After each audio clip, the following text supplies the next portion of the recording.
I have drastically reduced the tantrums and meltdowns at my home, and I have 3 kids who are 5 and under, so we are deep in the toddler years around here, and it is so much simpler than you think. Come back to this time and time again. I created this framework, so to speak, when my oldest was about 18 months and she really got into her toddler years. I mean, I remember a week where every single plant that we owned, she walked around the house and swiped them off the counters, off the tables, onto the floor. And I was like ready to scream all day long. Questions almost every day from people who are asking, like, my toddler's having tantrums a ton, my toddler's hitting, my toddler's throwing food off the table, how do I stop this?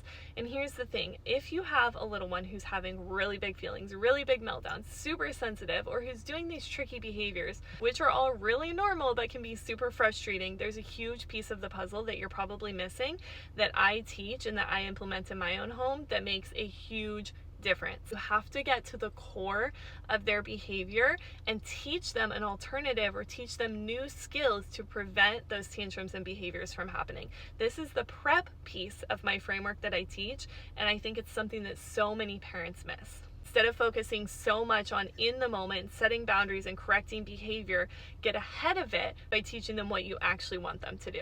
And I come back to it even now, a few months ago when I had a 4-year-old and a 2-year-old, and they were fighting all the time, all the live long day. I went back to this framework and I was setting boundaries in the moment. I was being really calm, but I was like, okay, something's going on. What's happening underneath? And a big piece of it that I realized that I pulled out of that prep part of my framework was my 2-year-old needing more independence, needing more autonomy. He needed more time to like do things on his own and have a purpose and have a job.